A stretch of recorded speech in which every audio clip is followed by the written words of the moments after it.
têtu de Goliath. L'adversaire têtu de Goliath. C'est ce matin. Au nom de Jésus, tu tombes. Tu tombes. Tu vas prendre la parole de Dieu dans le livre de Matthieu. Voilà Jésus. Matthieu, chapitre 2, le verset 1 à 3. Amen. Je lis la parole de Dieu. Jésus étant né à Bethléem en Judée, au temps du roi Hérode, voici des mages d'Orient arrivèrent à Jérusalem et dirent: où est le roi des Juifs qui vient de naître? Car nous avons vu son étoile en Orient et nous sommes venus pour l'adorer. Alléluia. Il a été adoré lorsqu'il était encore bébé. Gloire à Jésus-Christ. Le verset 3. Le roi Hérode, ayant pris cela, fut troublé et tout Jérusalem avec lui. Voilà Jésus. Seigneur, merci. Ce matin, nous voulons t'inviter à nous faire du bien par ta parole. Ouvre notre esprit et donne-nous de comprendre. Démontre encore ta puissance, ta capacité dans notre vie. Au nom de Jésus-Christ. Amen. Gloire à Jésus. Notre message de ce matin a pour thème: les esprits d'Hérode ne pourront rien contre votre étoile. Les esprits d'Hérode ne pourront rien contre ton étoile. Alléluia. Que le nom du Seigneur soit béni. Alors, pourquoi je donne un thème comme les esprits d'Hérode? Lorsque nous lisons les évangiles, nous avons l'impression qu'il y a eu un seul Hérode, on entend Hérode, et plusieurs pensent que c'est un seul Hérode. Alléluia.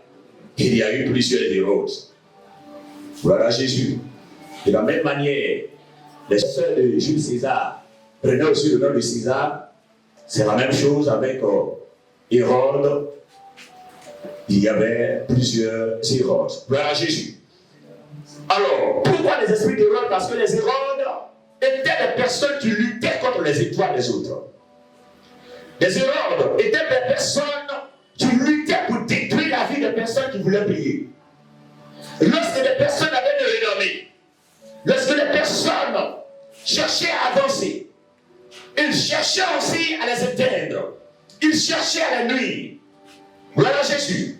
La Bible dit ici qu'à la naissance de Jésus-Christ, lorsqu'il est né, son étoile parut à l'Orient. Et il y eut des rois mages qui se sont déplacés de l'Orient jusqu'à Jérusalem, à Bethléem, en Judée du moins.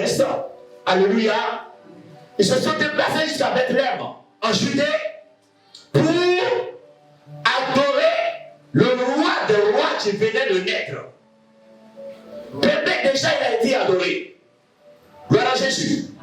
Alors que Hérode était aussi roi, et qu'il a dit qu'il y a un nouveau roi qui venait de naître, il y a le Christ qui venait de naître, automatiquement, il va commencer à prendre des renseignements sur ce roi. La Bible dit qu'il va faire appeler les scribes, ceux qui savaient lire et écrire, et les pharisiens, c'est-à-dire les docteurs de la loi, ceux qui avaient la connaissance de la parole de Dieu, de venir vérifier à la lumière de la parole de Dieu à quelle période le roi des rois devait naître. À quelle période le Seigneur, le Christ devait naître. Et où précisément? Voilà Jésus. Alors que ces personnes sont venues, ils ont commencé à feuilleter et lui ont dit qu'effectivement, le roi devait naître à Bethléem en Judée. Jésus-Christ devait naître en cet endroit. Il va comprendre qu'effectivement c'était lui. Mais il va se rassurer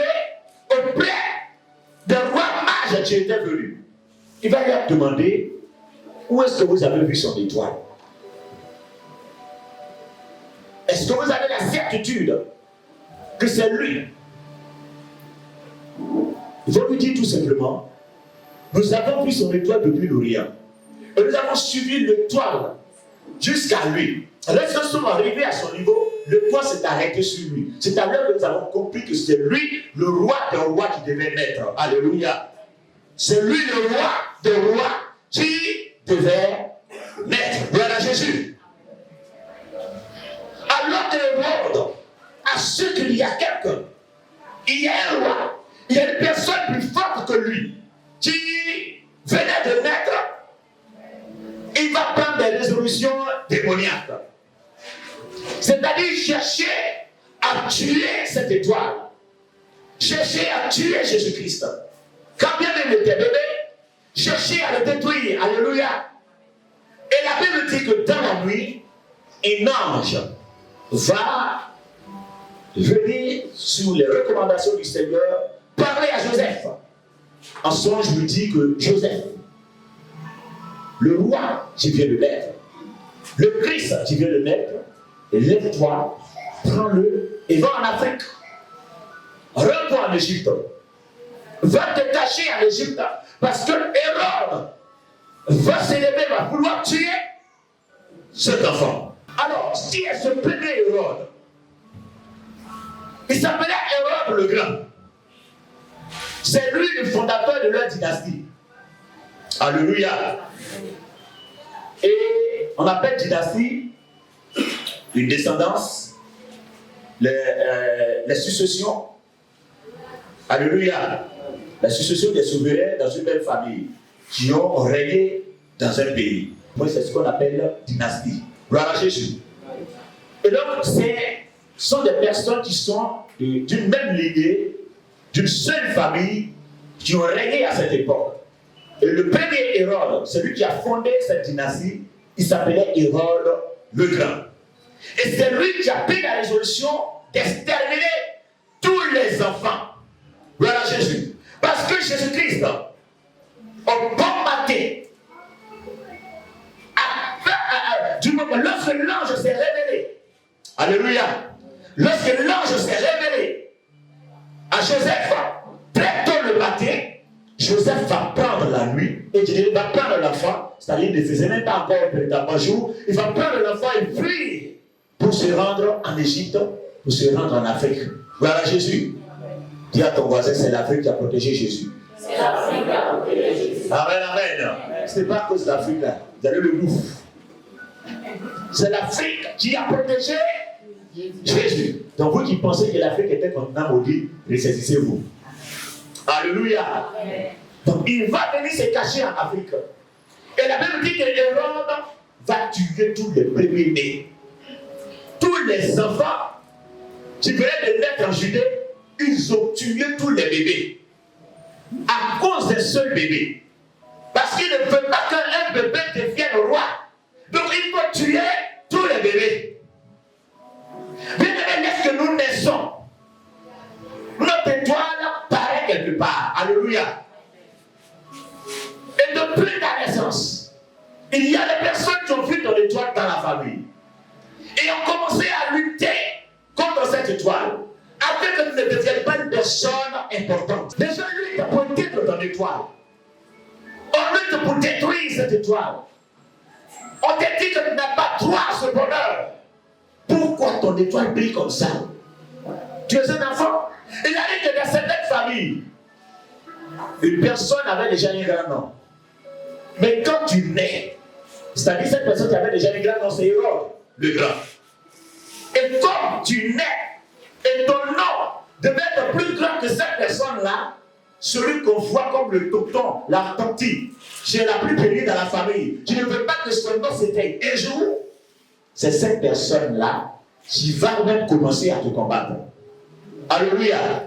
Et c'est pourquoi il y a des familles où c'est une seule personne qui brille, qui prospère, qui avance. Alléluia. Amen. Il n'est pas capable d'aider les autres à briller aussi. Alléluia. Parce que si les autres brillent, lui, son nom va s'éteindre. C'est lui seul qui brille dans la famille. Dans un village, c'est lui seul qu'on entend son nom. Tous ceux qui veulent s'élever sont étouffés. Lui seul. Et même dans les églises. Amen, amen. Tu peux être un leader. Mais il y a un fils que Dieu a commencé à l'élever. Il y a un fils que Dieu a commencé à l'utiliser. Plus que le leader. Parce qu'il peut arriver que Dieu même utilise le fils plus que le leader. Alors le leader va plus faire passer ce fils-là. Tu vas rester sur le touche. Voilà Jésus. Parce que ce jeune-là, quand il passe, l'atmosphère est complètement secouée. Tout est mélangé. On voit la puissance de Dieu en action. Alors le leader dit cet enfant-là, il faut t'asseoir un peu. Et si tu passes régulièrement là, il faut m'oublier. Alléluia. Si tu passes régulièrement, ils vont m'oublier. Il y a des anciens que Dieu les a pleinement utilisés à une époque. Mais il y a des jeunes gens que Dieu aussi commence à les utiliser. Dieu commence à les relever. Lorsque ces anciens entendent le nom de ces jeunes hommes, ce sont ces mêmes anciens qui vont chercher à étouffer ces jeunes hommes. Pour dire que lui là, pour lui là c'est le diable. Tout simplement parce qu'il est en train de s'éteindre. Alléluia. Il faut que son nom reste à vie. Mais Dieu élève qui il veut, quand il veut et comme il le veut. Et cela se passe dans des familles où des personnes cherchent à éteindre les autres. Ton nom ne doit pas sortir. Tu ne dois jamais briller. Tu peux même aller voir quelqu'un dans la famille, ou même une connaissance qui est bien placée, qui peut t'aider. Mais il ne va pas t'aider. Il ne peut pas t'apporter une aide réelle. Parce qu'il sait que s'il t'a mis quelque part, ton nom va briller et lui il va s'éteindre. Donc ce n'est pas normal pour lui de s'éteindre. Et toi, un enfant comme ça, tu vas venir t'élever au-devant de moi. Voilà Jésus. La rivalité dans les familles. Que le nom du Seigneur soit béni. Donc Hérode travaillait à ce que le Christ ne soit plus. Il travaillait à ce que l'étoile de Christ s'éteigne. Mais peu importe les efforts qu'il a fournis, bien aimé, lorsque vous êtes dans la main du Seigneur, peu importe les efforts que lui va fournir pour te nuire, pour te détruire, ça ne passera pas. Peu importe les efforts qu'il vous fournit, il ne va jeter et prier pour que tu tombes. C'est la bénédiction qui tombe sur toi. Amen. Voilà Jésus. Amen. Quand bien même tu travailles pour que tu meurs, c'est la gloire de Dieu qui se manifeste tout le temps dans ta vie. Amen. Et il y a des personnes ici, vous n'arrivez pas à véritablement croître. Parce qu'il n'y a pas d'aide. Qui va t'aider? Et il y a même des personnes que Dieu permet qu'on ne puisse pas vous aider. Parce que si on vous aide, demain, ces personnes diront, mais c'est moi qui t'ai fait. C'est moi qui t'ai donné ça et puis tu es devenu ce que tu es aujourd'hui. Si ce n'est pas à cause de moi, là, tu vas devenir ce que tu es devenu. C'est moi qui ai fait de toi ce que tu es. Donc Dieu ne permet pas qu'on t'aide. Tu vas vers eux, on ne t'aide pas. Pour que demain, lorsque le Seigneur va t'élever, son nom soit glorifié dans ta vie. Amen. Demain, lorsque le Seigneur va t'élever, toi-même tu puisses dire, c'est Dieu qui a fait ça pour moi. Personne ne viendra pour se glorifier pour dire, c'est moi qui t'ai fait, c'est moi qui t'ai fait. Leurs noms seront complètement étouffés et le nom du Seigneur sera glorifié par ton élévation. Alléluia. C'est pourquoi tu as l'impression que personne ne veut t'aider. C'est pourquoi tu as l'impression que personne ne veut te soutenir. Des personnes même qui peuvent très bien t'aider. Tu as des moyens. Tu peux t'aider, ne t'aide pas. Bien aimé, c'est parce que ton étoile brille fort. Parce qu'il y a quelque chose de fort qui est en train de se produire dans ta vie. Amen. Et si ces personnes arrivent à t'aider, ils vont se glorifier dans ta gloire. Mais s'ils n'arrivent pas à t'aider, si Dieu même ne permet pas que ces personnes t'aident, demain, lorsque tu seras élevé, le nom du Seigneur sera glorifié. Amen. Et lorsque tu vas parler, c'est le Seigneur qui a fait de moi ce que je suis. Amen. Et le Seigneur sera glorifié. Amen. Donc ne te plains pas de ce qu'on ne t'aide pas. Ne te plains pas parce qu'on ne te soutient pas. Celui qui va te soutenir s'appelle Jésus-Christ de Nazareth. Amen. Celui qui va t'élever s'appelle le roi des rois. Amen. Celui qui va t'élever s'appelle le Dieu vivant. Amen. Celui qui va t'élever s'appelle le rocher des siècles. Amen. Celui qui va t'élever s'appelle le roi des rois. Amen. Alléluia.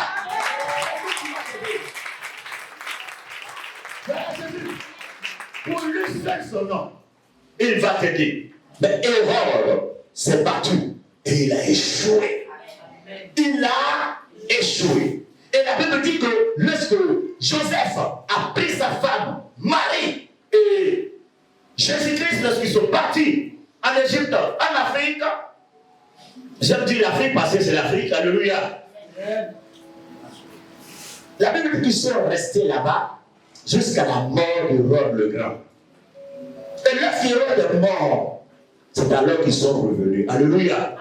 En réalité, Dieu est en train de te cacher, afin que ceux qui veulent te détruire meurent. Gloire au Seigneur. Si tu ne te pries pas pour le moment, si tu n'avances pas pour le moment, si tu ne pries pas pour le moment, c'est parce que Dieu te cache, il te réserve, afin que ceux qui veulent te détruire meurent d'abord. Lorsqu'ils vont mourir, c'est alors que le Seigneur va t'élever. Et ton nom sera encore plus glorieux.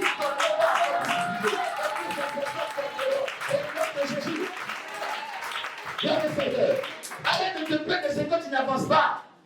Il te garde quelque part. Il te préserve quelque part. Il est en train de te protéger. Pour que tu évites autant d'attaques. Regarde actuellement combien de fois tu es attaqué. Donc si tu étais élevé, regarde, tu n'as rien, mais on veut te tuer. Est-ce qu'on me comprend? Jésus-Christ était encore bébé, on voulait te tuer, on veut le tuer. Tu es encore bébé, tu n'as encore rien. Tu n'as même pas de compte, on veut te tuer. Tu n'as même pas d'argent. Souvent même pour manger, c'est chaud. Mais on veut te détruire dans ça. Alléluia. Si tu me dis que dans cette position-là, si Dieu te levait là, ça n'est pas facile pour toi.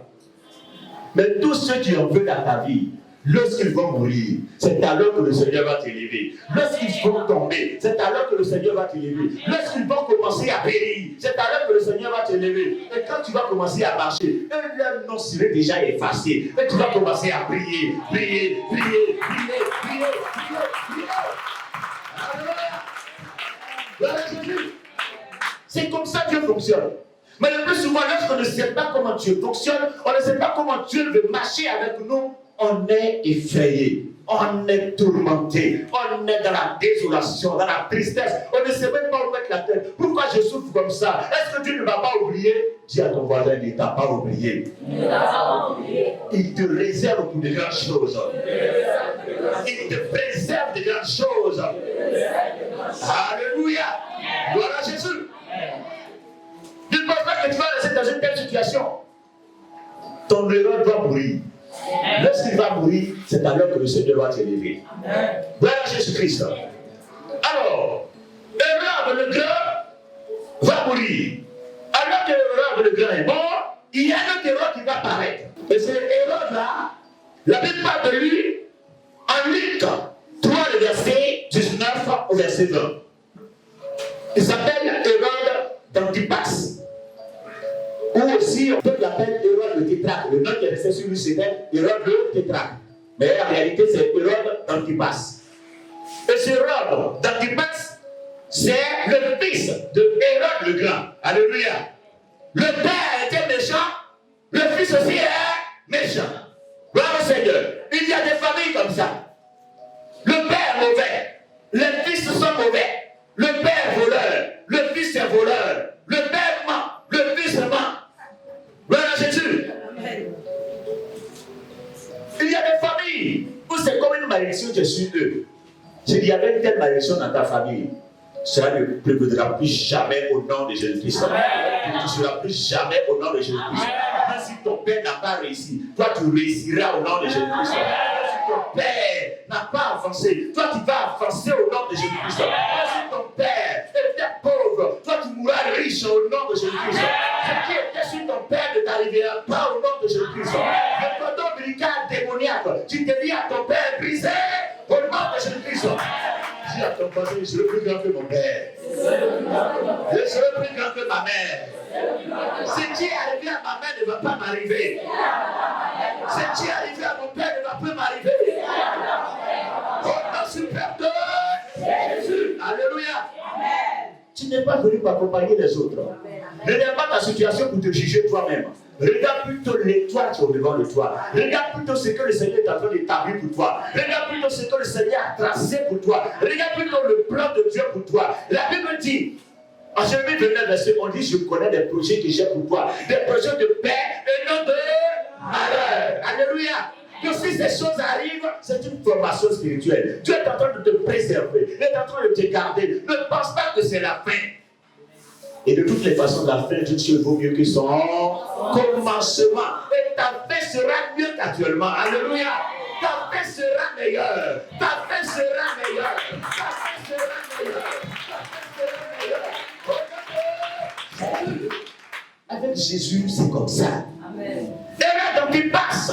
Lui aussi, il va se lever. Il va attraper Jean-Baptiste. Parce que Jean-Baptiste s'opposait au mariage de Hérode Antipas avec Hérodias, qui était la femme de son frère Philippe. Alléluia. Alors qu'il voulait prendre cette femme, Jean-Baptiste s'est opposé. Et la Bible dit qu'il va prendre Jean-Baptiste, va le mettre en prison. Le jour de son anniversaire, il va faire une promesse à la fille de Hérodias. Il lui dit, ma fille, aujourd'hui c'est mon anniversaire. Puisque la fille d'Hérodias était en train de danser. La fille d'Hérodias était en train de danser. Elle dansait tellement bien. Le roi était tellement heureux. Hérode était tellement heureux. Dit à la fille, ma fille, aujourd'hui là, c'est le jour de mon anniversaire. Demande-moi tout ce que tu veux. Je vais te donner. Tout ce que tu veux, demande-moi. Je vais te donner. Alors, la petite va voir sa maman. Maman, le roi me dit de demander tout ce que je veux. Je dis, oh ma fille, tout ce que tu veux là, c'est la tête de Jean-Baptiste. C'est lui qui ne veut pas que je se marie. Il ne veut pas que je me marie au roi. Va dire au roi que tu veux la tête de Jean-Baptiste publiquement. Le roi, quand il dit quelque chose, il doit assumer. Alléluia. Donc publiquement, la fille lui dit, oh mon roi, vis éternellement. Le cadeau que je veux, c'est la tête de Jean-Baptiste. Le roi a fait une promesse. Il est obligé. Alléluia. Alors, le roi ne savait plus quoi faire. Il allait se découper Jean-Baptiste, prenait sa tête pour l'envoyer. Il a été l'étoile de Jean-Baptiste. Mais dis à ton voisin, je ne suis pas Jean-Baptiste. C'est vraiment ma tête qui va couper. Alléluia. Et il a coupé la tête de Jean-Baptiste. Bien-aimé, ne faites pas de grosses promesses lorsque vous êtes trop heureux. Le plus souvent, quand on est trop content, on fait des promesses. Je dis, quand tu es trop content, ne fais pas des promesses que tu ne pourras pas honorer. Tu es tellement heureux. Où sera seulement je vais te donner une maison. Je vais acheter une maison pour toi. Alléluia. Tu vas acheter une maison. Tu n'avais pas ce que voir. Mais tu vas acheter une maison pour donner à quelqu'un. Que le nom du Seigneur soit glorifié. Donc, Hérode, tu passes à lutter contre Jean-Baptiste. Et il a coupé la tête de Jean-Baptiste. En réalité, Hérode lui-même, il croyait au ministère de Jean-Baptiste. Mais hélas, une promesse est une dette. Et il a coupé la tête de Jean-Baptiste. Mais Jean-Baptiste aussi avait sa part de responsabilité dans cette affaire. Alléluia. Dieu l'appelle à un ministère. Et son ministère était d'appeler les âmes à la repentance. Préparer le chemin du Seigneur. Où? Dans le désert. Au Jourdain. Et c'est là-bas qu'il baptisait. C'est là-bas qu'il prêchait. Et la Bible dit que les gens qui tiennent la vie pour trouver Jean-Baptiste dans le désert pour se faire baptiser. Bien aimé, ce ne sont pas les spots à la télé qui attirent. Ce ne sont pas des grandes affiches qu'on met partout qui attirent. Mais c'est l'onction qui attire. Jean-Baptiste était dans le désert. Les gens quittent la vie pour le trouver là-bas. Voilà Jésus. L'onction les attirait. Jusqu'à Jean-Baptiste. Mais à un moment, Dieu t'appelle dans le désert, reste dans le désert, prêche dans le désert, tu laisses tout ça, tu viens en ville pour venir parler d'affaires de Hérodias de Rhodes. Là où Dieu t'a pas envoyé, il ne faut pas partir. Alléluia. Ça peut être juste ce que tu es en train de faire. Mais tu n'es pas forcément un justicier.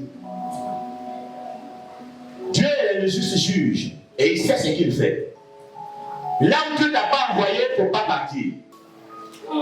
Ils ont été l'étoile de Jean-Baptiste.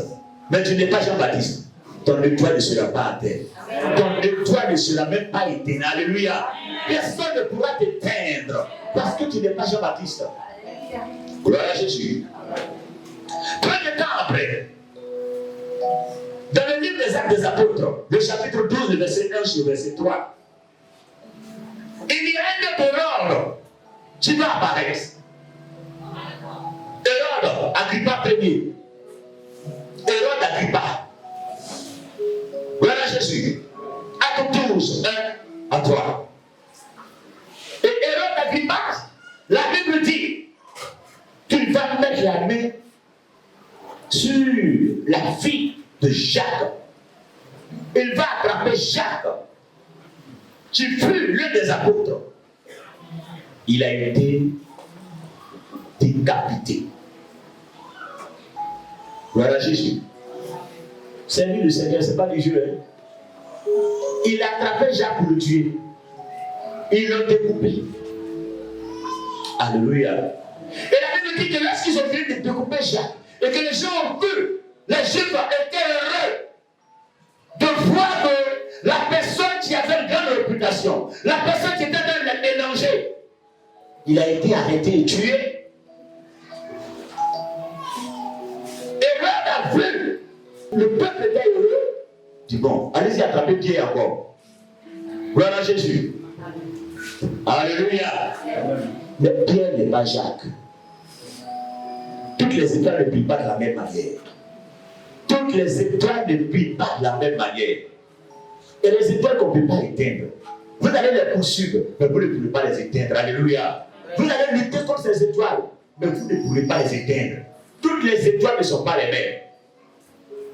Que tu sois une étoile que personne ne pourra éteindre. Je regarde que tu sois une étoile que personne ne pourra éteindre. Que ce soit ta mère qui s'est levée contre toi, que ce soit ton père qui s'est levé contre toi, que ce soit ta soeur qui s'est levée contre toi, peu importe la personne dans ta famille, dans ton environnement immédiat, qui se lève contre ton étoile, ne pourra jamais l'éteindre au nom suprême de Jésus-Christ. Pierre n'est pas Jacques. Et là, ils vont attraper Pierre. Il est mis en prison. Non seulement le met en prison, mais dans cette prison, il est attaché. Voilà Jésus. Et ce n'est pas à quoi est-ce qu'il faut attacher cette personne encore. Tu es déjà en prison. On te met en prison. Cette prison-là, il y a deux portes. Il y a une première porte, il y a une deuxième porte. À l'issue, tu es arrivé à casser la première porte, il y a une deuxième porte. C'est pourquoi on dit la prison intérieure. C'est prison dans prison. Non seulement on te met en prison des prisons et on t'enchaîne. Tellement on a la haine contre la personne. Tellement on ne veut pas que cette personne s'en sorte. Il faut la mettre dans une prison où on est sûr que cette personne ne va jamais s'en sortir. Voilà Jésus. L'ennemi te met dans une position où pour lui, la situation dans laquelle tu es là, tu ne vas jamais t'en sortir. Alléluia. On te met dans une prison où pour eux, c'est complètement fini. Tu ne pourras plus jamais t'en sortir. Voilà Jésus. Il y a une dame que l'ennemi l'a perturbée ainsi. Elle a eu plusieurs enfants de plusieurs maris. Elle a eu 7 enfants de 5 maris. Alléluia. Le premier enfant à son papa, deuxième enfant à son papa, troisième enfant à son papa, quatrième enfant à son papa, cinquième enfant à son papa, et sixième enfant et septième enfant à leur papa. Donc ça fait 6 maris de 7 enfants. 6 maris de 7 enfants. Donc l'ennemi a tellement perturbé sa vie que pour eux, c'est fini comme ça. Une telle femme ne pourra jamais se marier. Dieu veut te prendre à 7 enfants. Cette génération-là même. Quand tu as 2 enfants, même on te regarde bizarre. Il faut avoir un enfant dans son père. C'est pas moi qui vais m'occuper. Alléluia. Que le nom du Seigneur soit béni. Alors qu'ils ont attrapé Pierre pour le mettre aussi dans une prison, dans la prison intérieure, pour eux c'est fini. Donc c'est comme ça que l'ennemi essaie de détruire la vie de certains chrétiens. Les mettre dans des positions où il sait que cette personne ne va jamais s'en sortir. Mais la femme qui avait ses 7 enfants de 6 papas, qu'on pensait que c'était complètement fini. Dans sa vieillesse, elle avait plus de 50 ans. C'est là que je vous ai expliqué qu'elle était en train de prier pour son mariage. Ses enfants disent, oh maman, toi aussi. Actuellement là, les jeunes ne gagnent pas mariage. Toi, tu as plus de 50 ans, tu pries pour mariage encore. Jeunes ne gagnent pas. 20 ans, tu as prié pour mariage, jusqu'à peut-être c'est à 35 ans, ça va marcher 15 ans après. Et toi, tu as 55 ans. C'est maintenant que tu pries pour mariage. Alléluia. La vieille dit, je vais me marier au nom de Jésus. Mais il y a cette personne qui a plus de 50 ans. Qui a honte de parler de mariage. Elle va honte pourquoi? Alléluia. On n'a pas avoir honte pour cela, c'est normal. Toute personne a besoin de se faire accompagner. On a besoin de toute compagnie. Le mariage, ce n'est pas uniquement autre chose comme vous le pensez. Hein. On a besoin d'une personne avec laquelle échanger, partager des moments. C'est important. Une personne qui vous soutient dans votre réflexion, dans vos idées. Une personne qui est là pour vous lorsque vous avez besoin d'elle. Alléluia. Voilà. Que le nom du Seigneur soit béni. Et la dame a continué dans sa prière. Il s'est qu'un jour, elle part dans un programme où pendant qu'elle était assise là, il y avait un vieux blanc aussi qui était assis à ses côtés. Et les deux ont commencé à poser. Ils se sont échangés de numéros. Et le vieux blanc a invité la maman. Il dit, mais j'aime tellement votre compagnie. Depuis le premier jour que je vous ai vu à mes côtés, je suis que c'était la personne que je recherchais. Je te demande un mariage. Alléluia. Amen. Le vieux blanc avait 63 ans. Elle avait 55 ans. Je te veux un mariage. Alléluia. Amen. La dame dit, aïe. Où est l'alliance? La fois, voyez. Elle a répondu. Et les deux se sont mariés. Actuellement, les deux vivent en Belgique. La vieille est partie. Vous pensez que quand on est bébé, on ne peut plus voyager. Parce que l'âge avancé, c'est. Non, c'est pas encore fini. Même ceux qui a 100 ans, dis à ton voisin, c'est pas encore fini pour moi. Alléluia. Combien lui parler, c'est pas encore fini pour moi. Voilà. Mais Dieu ne regarde pas le nom, ne regarde pas la taille, ne regarde pas le thé, il ne regarde pas tout ça, il regarde le cœur. Et il te bénit. Alléluia. Amen. Que le nom du Seigneur soit béni. Voilà. Et la vie s'est mariée. Ne perdez jamais espoir. Ce que tu as établi pour vous arrivera au nom de Jésus-Christ. Et votre étoile brillera au nom de Jésus-Christ. Tu n'es pas Jean, tu ne seras pas décapité. Tu n'es pas Jean-Baptiste, tu ne peux pas couper ta tête. Et Pierre, étant dans cette prison, la Bible dit, il a loué le Seigneur. Il a adoré le Seigneur. Et il était tranquille. Alléluia. Amen. Quand Pierre même était dans les difficultés, il a loué le Seigneur. Il a adoré le Seigneur. Il y a des personnes qui disent, moi quand il y a des problèmes, il ne veut pas prier. Quand il y a des problèmes, il ne veut pas prier. Mais lui, il a prié pendant qu'il avait des problèmes. Il a adoré le Seigneur pendant qu'il avait des problèmes. Le problème est trop, il ne peut plus prier.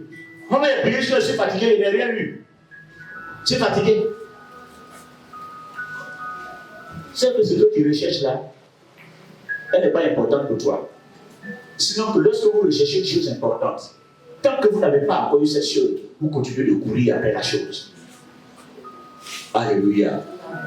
Je vais vous dire une chose, une phrase que vous devez retenir. Et cette phrase-là, si vous la retenez, si vous la méditez, vous allez absolument réussir. Qu'est-ce que je dis? Une seule phrase. Si vous retenez cette phrase, vous allez réussir. Gloire à Jésus. Je commence. dans la vie, si tu ne brûles pas de passion, si tu ne brûles pas de passion pour ce que tu veux devenir, la vie sera un fardeau pour toi. Amen. Dans la vie, si vous ne brûlez pas de passion pour ce que vous voulez faire, la vie deviendra un fardeau pour vous. Lorsqu'on brûle de passion, on se donne à fond, on ne s'assoit pas, on lutte pour devenir absolument ce que nous voulons devenir. On se donne à fond, on ne s'assoit pas, parce que cette chose-là, tant que je n'ai pas, je ne serai pas dans une joie parfaite. Donc je lutte pour obtenir cette chose. Et vous brûlez de passion pour obtenir cette chose. Mais lorsque tu ne brûles pas de passion et que tu luttes un peu seulement, tu es découragé. Tu n'as plus envie de continuer. Tu dis ce n'est plus la peine. Tu as passé bac 3 fois, ça n'a pas fonctionné, je suis fatigué. Je ne vais plus à l'école. Alléluia. J'en connais qui l'ont fait 7 fois. Alléluia. Alléluia. Pour eux, c'est avoir un niveau universitaire. Mais pour toi, c'est ce deux. C'est fini. D'autres là, ils ont besoin de millions pour acheter un costume, pour acheter une veste. Toi, tu as besoin de signer pour commencer ton commerce. Chacun son objectif. Alléluia. Amen. Voilà Jésus. Amen. Voilà. Je connais quelqu'un qui a ce projet, 5 millions, il est en train de chercher l'argent pour ces 5 millions. Et tant qu'il n'a pas 5 millions, il ne va pas se lancer dans un autre projet. Et il continue de lutter. Ça fait des années qu'il lutte. Gloire au Seigneur. Mais je connais aussi quelqu'un qui a commencé son projet avec 2000 francs. Et actuellement, il a un budget qui tourne autour de 200 000. Donc 2000, tu as déjà 200 000, tu continues tout doucement, tout doucement. Un jour, tu vas arriver dans millions là. Mais toi, tant que tu ne gagnes pas 5 millions, tu ne commences pas. Donc, il faut attendre, tu vas venir te donner 5 millions. Voilà Jésus. Amen. Alléluia. On peut commencer à partir de rien pour devenir quelqu'un. Alléluia. N'attendez pas forcément d'avoir beaucoup pour commencer. Sinon, vous risquez de ne jamais commencer. C'est ça, le monde où nous sommes. Les États ne prient pas de la même manière. Mais faites tout pour ne pas être envieux. Parce que si vous enviez les autres, vous allez périr. N'enviez pas les autres, vous ne savez pas comment ils font pour avoir leur argent. Ne les enviez pas. Même si ces personnes donnent leur argent dans la légalité, ne soyez pas envieux. Parce que vous deviez être sorcier, sorcière. Pierre étant dans la prison, quand bien même on te met dans une situation où on pense que tu ne vas jamais t'en sortir, Pierre louait le Seigneur parce qu'il savait sur qui il avait placé sa confiance. Il savait en qui il avait placé sa confiance. Il savait sur qui il comptait. Et la Bible dit que l'ange de l'Éternel est rentré, a touché son côté. Il a fait sortir de la prison tout simplement. Il l'a fait sortir de la prison. Voilà Jésus. Tout simplement parce qu'il comptait sur ce Dieu. Peu importe la prison démoniaque, là où des personnes t'ont mise. Mais si tu crois en ce Dieu, il te fera sortir de là. Peu importe la situation dans laquelle tu es, si tu crois, tu verras la gloire de Dieu. Le Dieu que nous servons a un plan merveilleux pour chacun d'entre nous. Mais pas forcément au même moment. Pendant que d'autres pleurent, d'autres sont en train de rire. Mais plus tard, tu vas aussi rire. Parce que tu n'es pas venu pour pleurer à vie. Tu n'es pas venu pour pleurer à vie. Il y aura un temps où tu ne vas pas simplement pleurer pour le mal qui arrive, mais tu vas pleurer de joie de ce que le Seigneur est en train de faire de merveilles aussi dans ta vie. Alléluia. Les Hérodes, leur boulot était de faire du mal. Mais même si on t'a mis dans une prison, pour éteindre ton étoile comme Pierre, Dieu te fera sortir de cette prison. Et ton étoile ne sera pas atteinte. Personne ne pourra t'éteindre. Personne ne pourra t'éteindre. Alléluia. Ceux qui sont contre sur l'Éternel ne manqueront de rien. Cherchez l'Éternel, vous ses saints, car rien ne manque à ceux qui le cherchent. Alléluia. Voilà. Mais le plus souvent, on est dans la tristesse, dans l'angoisse. C'est comme notre vie allait complètement finir dans cette situation où nous sommes. Moi, j'ai une logique. Je ne mourrai pas tant que la promesse de Dieu ne s'accomplit pas dans ma vie. C'est tout. Dieu n'est pas un homme pour mentir. Quand il dit, il le fait. Alors que ce que sa bouche a dit, sa main peut l'accomplir. Et qu'il a dit quelque chose dans ma vie, je ne mourrai pas sans avoir rentré en possession de cette promesse. Alors si je sais que je ne veux point mourir, tant que cette promesse ne s'accomplit dans ma vie, de quoi ai-je peur? Pourquoi avoir peur si je sais que ma fin sera bonne? Pourquoi avoir peur si je sais que je vais atteindre mon objectif? Pourquoi avoir peur si je sais que ma vie ne sera pas la même dans peu de temps? Alléluia. Pourquoi avoir peur si je sais que je serai béni? Voilà. Voilà Jésus. Mais vous êtes dans la tristesse, dans la peur, comme des personnes qui vont mourir ce soir. Alléluia. Non, mais tu ne vas pas mourir ce soir. Vous voyez, donc il y a des cas, il y a des personnes qui ont des problèmes. Qui sont riches dans des problèmes.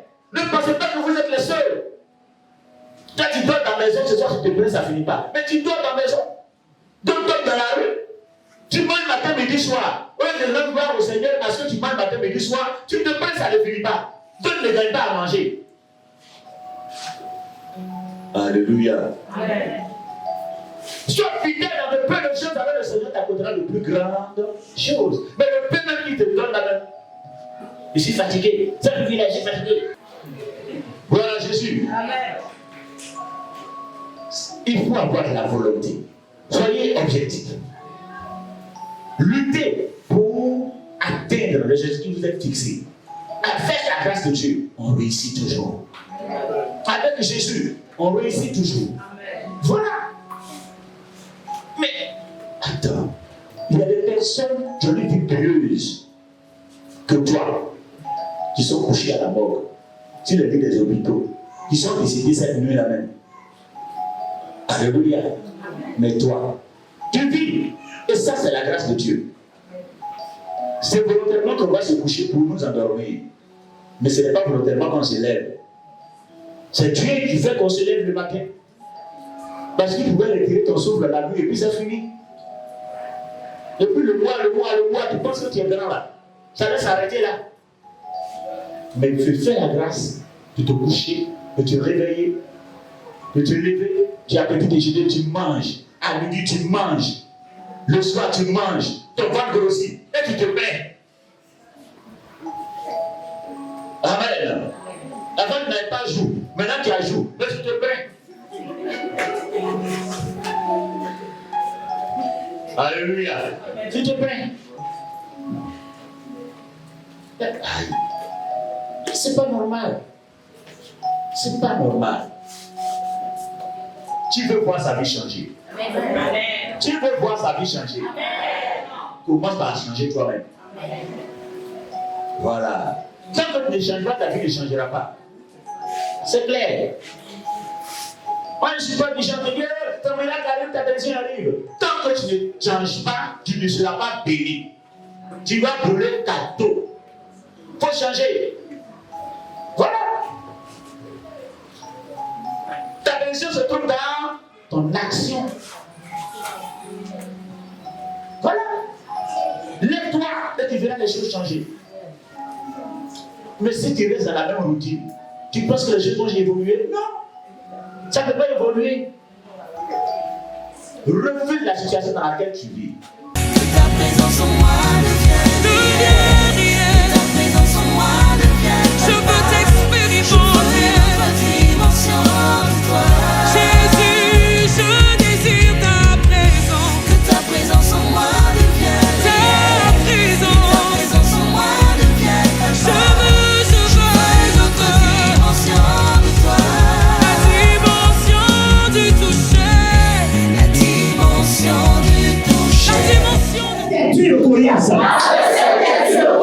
L'adversaire qui tue Goliath. C'est ce matin. Au nom de Jésus, tu tombes. Tu tombes.